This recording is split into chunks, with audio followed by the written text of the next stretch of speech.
dugsiga boardingka iyo maalinlaha ah ee Amano Boarding and Day School. Rahmaan Rahiim. Assalamu alaykum warahmatullahi wabarakatuh. Welcome back my students. So we were in chapter acids and bases. So previous class we came across video lesson number 3. Now we want to do what? Lesson 4. So we shall continue. We came across what we call acids and bases. The definition of acids and bases, the properties of acids and bases, the causes of acids and bases. Now we want to consider neutral substances. You see, I want to write here some of the compounds are called acids. The other corner is called bases. So there are some substances in between acids and bases. These are called neutral substances. So some of the chemicals are acids, others are bases. There are neutral substances in between acids and bases. For example, if you add acid and base, you can produce what we call neutral substance. So neutral substances are always exist in between acids and bases. So they are not acids, they are not bases. They are not acids, they are not bases. Okay. So these are the neutral substances. For example, many substances do not affect the color of the litmus. If you remember, the blue acids, they turn the blue litmus paper into red. What about the bases? They turn the red litmus paper into blue, so they can affect the litmus paper. But neutral substances, they do not affect the litmus paper. These substances are called what? Neutral. For example, pure water, what we call salt solution. These are called neutral substances. These are called what? Neutral substances. Okay, my students, in our school, if you remember, we do dual curriculum, integrated curriculum. We do a Daxel. Some of you do a Daxel, others do Somalian specification. So you form 2, we are doing both. So consider this one, specification point 2.29. This indicates you specification, Daxel specification 2.29. Chemistry, say 9:1 chemistry specification, 9:1 chemistry specification. So this is our specification. This lesson it contains what? Specification point number 2.29. This lesson, particularly a Daxel specification. Okay, consider here. So this is what we call pH scale. So pH scale, what does it mean, pH scale? You see, the strengthness of an acid, we mentioned it. Some of the acids are strong, some of the bases are strong. Some of the acids are weak, some of the bases are weak. So we came across that point. So how do we know the strength of an acid? Is this acid weak or strong? Is this base weak or strong? How do we know? We have to use what we call pH scale. So the strengthness of an acid or alkali, or we call alkali, is shown using scale numbers. Call it pH scale. So this is a scale in between 0 up to 14. So this kind of a scale is called pH scale. So the midpoint is what? 7. So pH number 7 is a neutral substance. Any solution or substance which have less than 7 or pH scale 7, less than pH scale 7 is supposed to be acid. What about greater than 7 is supposed to be base. So the number goes from 0 up to 14. Consider here 0 up to 14. Again, here we have this is the acidity. For example, we have here this is 7. Consider 7 is the neutral.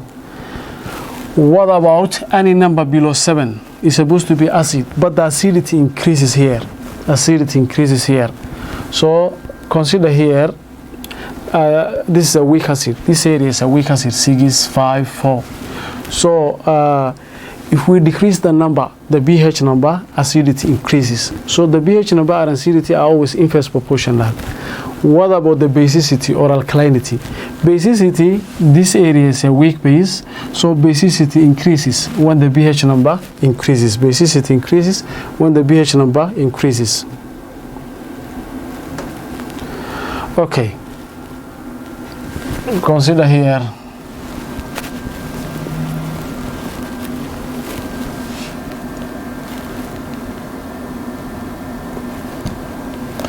so the lower the pH number, the stronger the acid. This is the higher the pH number, the stronger the acid.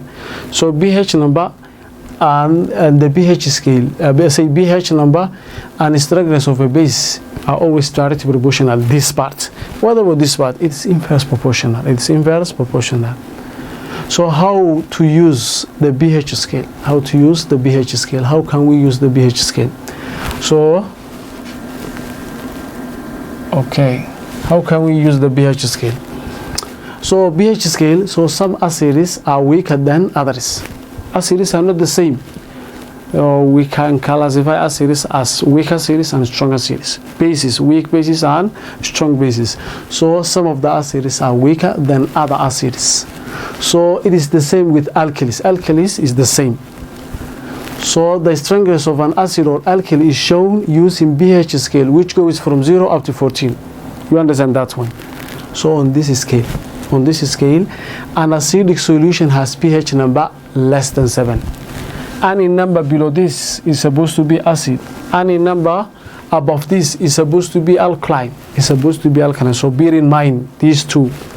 7 is the neutral. 7 is the neutral.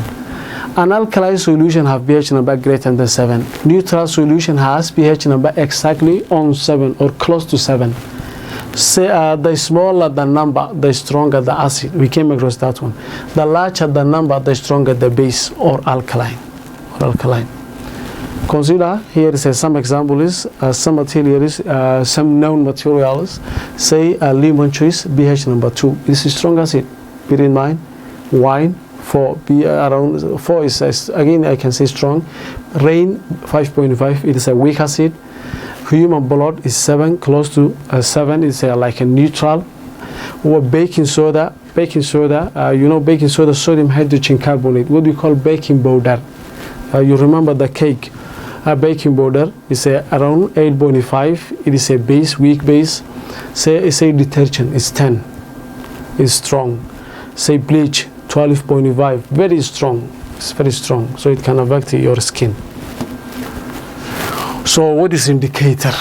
This is our point. Indicator.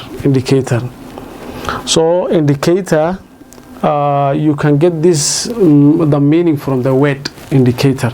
For example, how do I know this is an acid, this solution is an acid, or this solution is a base? We should have another substance that indicates you whether this substance is acid or this substance is a base. So we should have what? Indicator. So indicator shows you what? One color in acidic solution, another color in basic solution.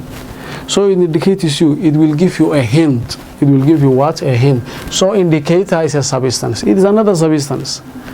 That's why we show you one color in acidic solution and a different color in alkaline solution. This indicates you a different color of acidity and basicity.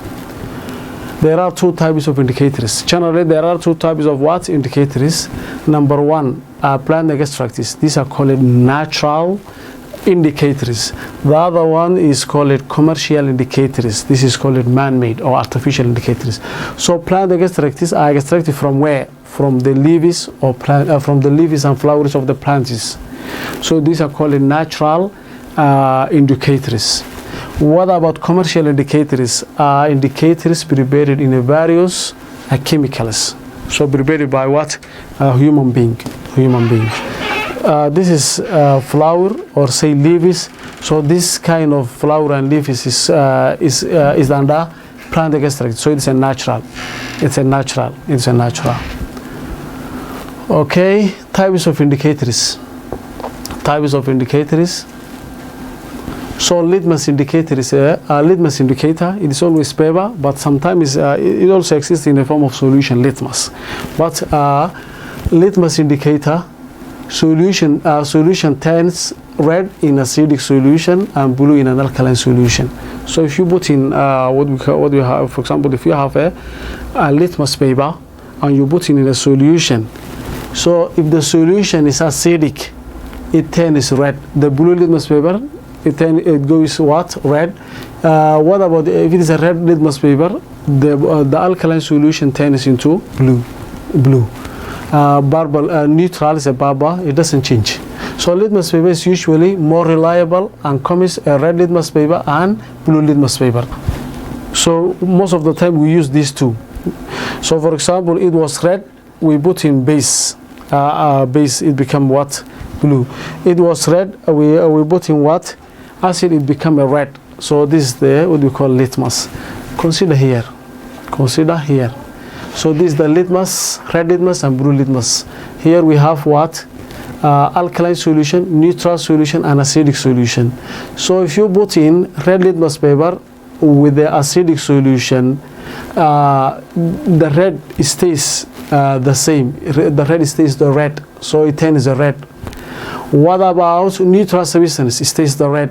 So red litmus paper, acidic and neutral substance can't change it. What about alkaline solution? It turns into blue. What about if you have a blue litmus paper? Blue litmus paper, acid should change into what? Red. Neutral stays the same. What about the base? It can't change. Which means it changes from blue to blue. It doesn't make a sense. Okay. Phenolphthalein and methyl orange. So we came across litmus. So litmus is a one indicator. Methyl orange is another indicator. Phenolphthalein is another indicator. What about methyl red, indigo, carmine? So these are other indicators, but the most important thing are litmus, methyl orange, and phenolphthalein. That's our specification. So this is 2.28. This is specification. So for you, particularly Dexel students, those students who are doing Dexel, this specification is specification point number 2.28. So this is learning objective 2.28. Learning objective 2.28. Okay. So phenolphthalein changes the color of the color sharply at about pH 8, and it is commonly used in titration. So we shall see titration. For the coming lessons. So this methyl orange, it changes the color sharply around when the pH is what? 8. When the pH is 8. So it is a colorless itself. It is a colorless solution, what we call phenolphthalein. So it changes its color when the pH number is around 8, and it's commonly used in titration. Methyl orange is a solution and changes into range of warm colors. But remember, bear in mind, methyl orange is already orange. Okay, you can consider this phenolphthalein. Again, this is what we call methyl orange. So phenolphthalein, acid, neutral, alkali. So if we use phenolphthalein itself is a colorless, acid is a colorless, water, for example, is a colorless, alkali is a colorless. So if you add phenolphthalein with acid, it remains colorless. Neutral remains colorless. Alkali, or what we call base, it becomes what we call pink. Methyl orange, it is itself is orange. Acid is a colorless. It changes what? From orange to red. Say it's supposed to be orange itself. It's orange. What about alkali? If you add alkali, it becomes what? Yellow, or it changes the solution yellow. So this is the summary. Here we have acid, base, neutral substance. If we use litmus paper, blue litmus paper into red. What about bases? Red litmus paper into blue. Neutral substance, no effect, puff. What about methyl orange? Methyl orange, if you add acid, it came from what? From orange to pink. What about bases? From orange to yellow. What about neutral substance? It can't affect. What about phenolphthalein? Remains colorless, but at this time, at the base, it changes from colorless to pink. So this is a summary. Okay, my students, I want to summarize. I want to stop my lesson here. So thank you very much.